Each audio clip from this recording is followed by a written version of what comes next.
Hey guys, this is Sesame from ShiGig coming at you. Today we got another card fight Vanguard card analysis. Today we have Supreme Heavy Emperor Dragon Dragonic Overlord the Ace. So this is the Ace card for Carveros and the Cross. I am still recovering from my cold, so my voice may be sounding a little bit off to you guys. So far, I wanted to do a video on this as early as possible, but again, I was sick for a week. Like explained in the last video, the card's pretty good for my playtesting. I'll go over his effect right now. So again, stride, and then skill is act Vanguard Counterblast 2 and choose a face-down card named Supreme Heavenly Emperor Dragon. Dragonic Overlord the Ace from your zone and turn it face up. So just a persona flip. If the number of face-up cards in your zone is 2 or more until end of turn, this unit gets drive check -1. And auto Vanguard once per turn. Choose a card from your hand and discard it, and choose a card with Overlord and its card name from your hand and discard it. So total of 2 counterblasts, one not total. So you have to give a total of 2 counterblasts. You have to discard 2 cards. One has to be an Overlord for sure. At the end of the battle, this unit attack the Vanguard. You may pay the cost. If you do, stand this unit. This unit gets power plus 5,000 to end of turn. So this unit has to attack the Vanguard, and so I can restand, but it does gain that 5,000. You probably, for my playtesting, you can only really get this off once a game. If you get it off twice, then you're just really lucky, and you either just didn't use the Cross's ability, or maybe you just had enough counterblast. Because I use this in the Cross deck. It's pretty good. It's what the deck really needed, because the Cross is pretty good in mid game, but late game it kind of fails. With this, it's pretty good because you don't have to rely on hitting the Vanguard to restand. I know a lot of people compare him to Meteor Kaiser.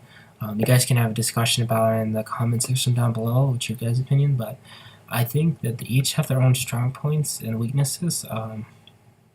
In my opinion, if the cards were just left by themselves in terms of power and effect, I would say the Ace would be better. He is a little bit more costly than Meteor Kaiser, because the fact you do have to have an Overlord, but he does gain that 5,000k power, where Meteor Kaiser doesn't. But as a combo, like if you comboed Stride unit, Extreme Banner Victor, I think that's what his name was for Nova Grappers. If you combo his ability with Meteor Kaiser, then he would beat the Ace, due to the fact that you would be able to restand a unit each time Meteor Kaiser attacks. So you know he's going to attack for twice, and you can restand unit against 5k, so you can get multiple combo attacks pretty easily. So that would make Meteor Kaiser better in my opinion. Though he does not gain the 5k, but you do restand a unit, and that unit gains a 5k. So I think, in my opinion, if in terms of by themselves, the Ace is better, but combo-wise, Meteor Kaiser is better, from my opinion on that discussion. For my playtesting, I only run 2, so that way I can use his effect once. Again, because you're not going to likely get the effect off twice a game. Maybe most likely once. For me, that's why I playtest it. Cool thing is, you can play this in Perditions, because of the fact that if you have like the Overlord the Great in your hand, you can discard him for your cost for the Ace, so you can still use the Ace. Like, that's something that I can really think they could try to get him off twice a game for more consistent than the Cross. In terms of which deck would probably be able to use better, would be the Cross. Perditions, though, you have the Overlord. You don't have to have an Overlord heart, but you just have to discard an Overlord card. With that, the only problem really is you only have like 4 copies of the Great in the deck at maximum. If you're playing just Perditions, while the Cross, all your Great 3s are going to have Overlord in its name, most likely. If you guys haven't checked out my video from my deck profile, I should have it up soon after this video, probably maybe a couple days later, so that way I can wait for my cold to fully go away so I can do the profile for you guys. Overall, the card's really good. It's just that the counterblast is kind of the main problem with it, because the Cross counterblast is pretty much a lot, really.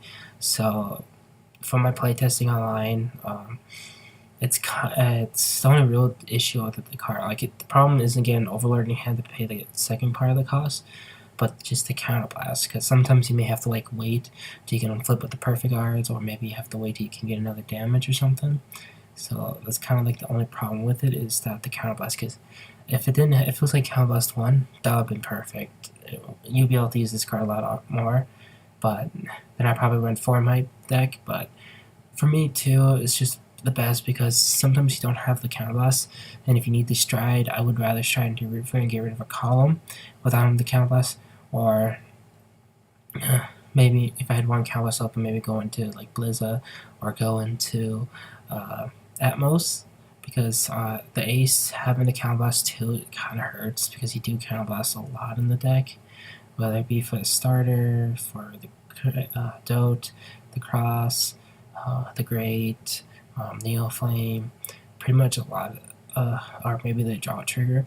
Like you have a lot of units that counterblast, so the deck does get counterblast heavy at times. Some games you may have enough counterblast to pay for it. Again, it's just for me, I found it better to just run 2 of him and 2 root flares, so that way you can respond to the situation as needed. As for example, if you just couldn't restand, maybe you didn't have an Overlord or the counterblast, you can still have root flare and still get that retire off for free. So that's my opinion of this card. It's what the deck needed, but I wouldn't run more than 2 copies in the deck. Because again, you're gonna have to discard for the stride. So let's say you play like a grade 3 or stride, so you have to discard for that. So that's a 1 card already from your hand. You do lose twin drive. You do lose triple drive, so you're back to twin drive. So you have to discard another 2 cards for sure, for one random card and another Overlord. So it's 3 cards from your hand. So you can drive check 4 cards in total without having a drive check. So you're only going to get a +1 from that. So that kind of sucks. But you do get those trigger drives, and he gets that 5k power. That's pretty much the main thing for him, is that extra attack, force more guard from opponent, 5k guard, and the 5k boost, and the fact that he restands. Just really good. He's really good. He's pretty much the finisher, so he deserves the name the Ace. In my opinion, I wish maybe he had like a retire ability, maybe like for each time he attacks, he can retire. Like maybe he had another ability when this card attack hits, retire a unit, like 1 unit. I mean, that would have been nice for me. I think that would be like perfect for if he got that effect, because that would counteract. That'd be more beneficial in my opinion, and he would be more powerful. But I think right now he's just really good. I think it's perfect. I should have my deck profile for the Cross up pretty soon. I finished it. I took it to Team Links. Did pretty well. For my playtesting, I had a lot of people give me advice, and I played it myself, and then I learned from it. I'm not the best Cogro player. It's in my top 5, so it took me a little bit of while to get used to the deck, because my main decks are usually Genesis and Child Paladin. So for me, switching to Kagro, which usually does the opposite of the decks I play, took a while, so that's why I haven't got the deck profile, because I wanted to get it perfect for you guys, like the best I could build it with the cards out, and with the support and stuff. So I have it the best build right now. The only thing I would change is, for right now, what we know by the time I'm making this video, is just change 2 root fairs to this guy. So if you guys do see the deck profile, it should be up not too long after this. Pretty much that's it that I have to talk about. He's really good. Again, he's just your finisher. Pretty much to put that pressure in at the end, because the end has to hit. So he does have like kind of like at the end effect, but he doesn't have to hit and gains that 5k. So it's really nice. He's just mainly a finisher again. So this piece that's we sent me out. Tell me in the comments below, what do you guys think compared to other 3 standers, other stuff? What do you think? Do you think he's overpowered? Maybe it's just too costly? This piece that's we sign out. Remember to like, comment, subscribe, and have a good day.